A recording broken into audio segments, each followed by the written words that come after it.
ये बात दिल्ली की है। ये रियल कहानी है, मेरे और मेरे दोस्त के साथ घटी है। लगभग बात है 2021 और 22 की। हम दोनों दोस्त मोती नगर में एक टेलीकॉम कंपनी में काम करते थे। सैलरी भी ठीक ठाक थी और ऊपर से कमीशन भी ठीक ठाक हो जाया करता था।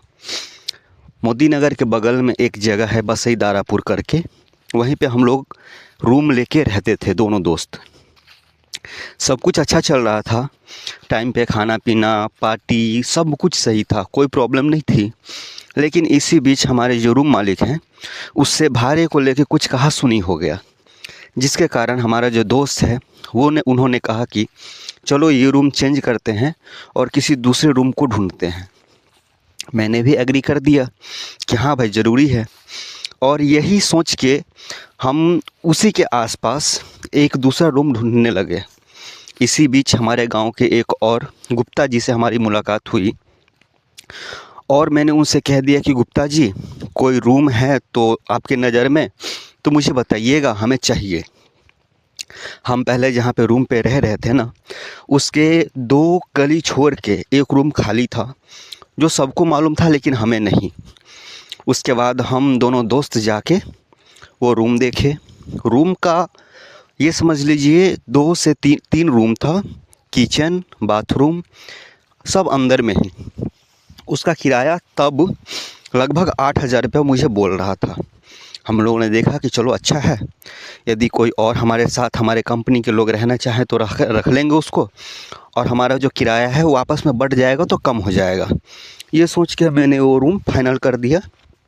अपने दोस्त को बोल दिया कि आज शाम में शिफ्ट होंगे ड्यूटी से आने के बाद, और ये बोल के हम चले गए ड्यूटी।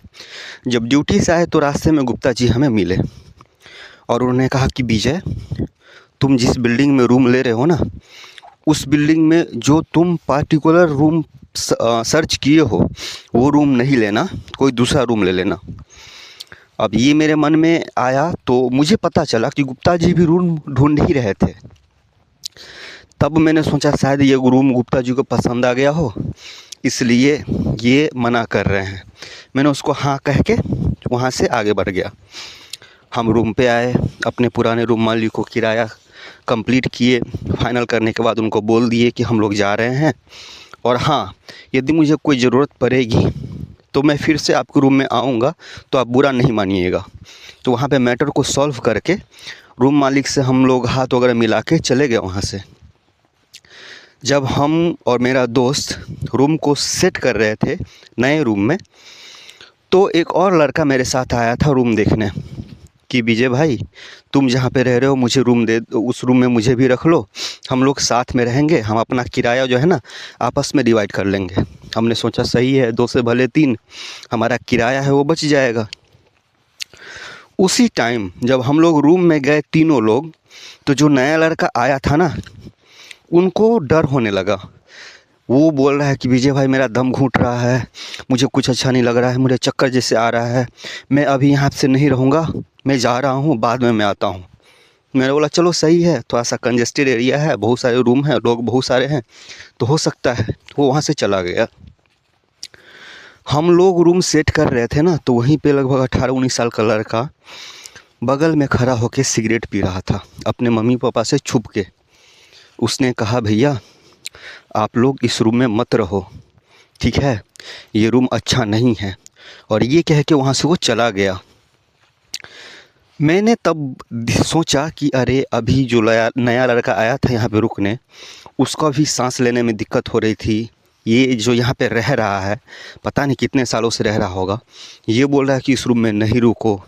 मैंने अपने दोस्त को बोला एक काम करो, इस बिल्डिंग में और कोई दूसरा रूम खाली है तो उसमें रहेंगे, इसमें अभी नहीं रहेंगे, बाद में देखते हैं, तब सोचेंगे। मेरे दोस्त ने कहा चलो ठीक है। मैं नीचे गया और वो जो रूम मालिक था ना, उसके पास जाके बोला कि सर, इस रूम में अभी हम लोग नहीं रहना चाहते हैं, तो कोई दूसरा रूम मुझे बतलाइए यदि है आपके पास तो उसने कहा कि सेम फ्लोर पे एक और रूम है जिसमें एक रूम किचन और बाथरूम है, लेकिन उसका किराया 5,000 लगेगा, यदि लेना चाहते हो तो ले लो। मैंने कहा चलो ठीक है। हम दोनों दोस्त वो रूम ले लिए वो रूम जैसा था वहाँ से सामान निकाल के अपने रूम में सेट कर लिए, रहने लगे। कोई प्रॉब्लम नहीं, कोई समस्या नहीं। 10 दिन के बाद हमारे ही फ्लोर पे एक इंजीनियर दंपति रहते थे, मतलब पति पत्नी दोनों रहते थे। उसके पास प्यारा से एक उजला कुत्ता था। वो कुत्ता सबसे मिलता था, सब उससे का साथ खेलते थे, सब उसको प्यार करते थे। 2-4 दिन के बाद ना क्या हुआ, शाम के टाइम में हम लोग ड्यूटी से आए तो हम लोग उस कुत्ते के साथ खेले हैं। खेलने के साथ ही हम लोग खाना वाना खा के रूम पे चले गए, सोने चले गए। लगभग 11-12 बजे हल्ला होना शुरू हुआ। हम लोग भी बाहर आए तो देखे कि वो कुत्ता गायब है। वो इंजीनियर जो थे पति पत्नी, उसने सबको जगाया कि कहीं कुत्ता दूसरे फ्लोर पे या ग्राउंड फ्लोर पे तो नहीं चला गया है, लेकिन कुत्ता नहीं मिला।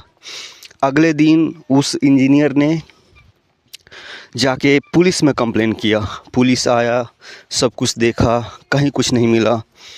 1 हफ्ते के बाद वो जो कुत्ता था ना, 1 हफ्ते तक भी नहीं मिला। 1 हफ्ते के बाद वो जो रूम था, जिस रूम को हम लोग देखने गए थे, वो बाहर से ताला लगा हुआ था और उसमें से किसी चीज़ की बदबू आ रही थी, सड़ने की बदबू। तो सब लोगों ने कंप्लेन किया कि भैया पता नहीं इस रूम में कुछ मर गया है, चूहा है, क्या है जो इसमें से बदबू आ रही है।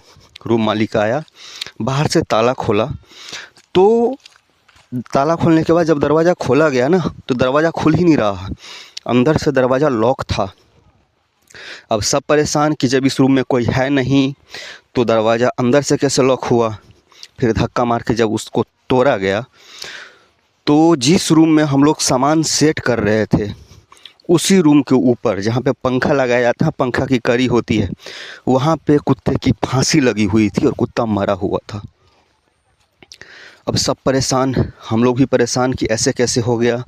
तब उस रूम की ओरिजिनल कहानी हमें पता चली कि इस रूम में लगभग 2-3 साल पहले एक पंडित फैमिली रहते थे।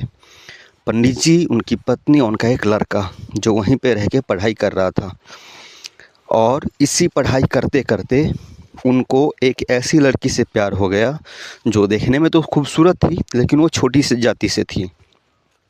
लड़की के फैमिली रेडी थे इनसे संबंध जोड़ने के लिए, लेकिन पंडित जी के जो फैमिली थे वो रेडी नहीं थे कि नहीं भैया, हम छोटी जाति से अपने लड़के को शादी नहीं करेंगे। और जैसे ही इस लड़के को पता चला ना, तो उसने उस कड़ी में, जिस कड़ी में कुत्ते की फांसी लगी हुई थी, उसी कड़ी में अपना फांसी लगा के आत्महत्या कर लिया। और तब से लेके आज तक अभी भी जाता हूँ उस गांव में, वसीदारापुर, उस जगह पे जाता हूँ तो आज भी वो रूम खाली है। उसके अगल बगल में किसी भी रूम में कोई परेशानी नहीं है, लेकिन उस रूम में रहने वाले पता नहीं कितने किराएदार आए और कितने चले गए, लेकिन उस रूम में कोई भी व्यक्ति 1 हफ्ते से ज़्यादा नहीं टिक पाया। और जो वहाँ से रूम छोड़ के जाता है उसकी या तो तबीयत ख़राब रहती है या किसी न किसी प्रकार से वो परेशान रहते हैं। तो ये थी हमारी रियल कहानी। आप सुन रहे हैं लेजी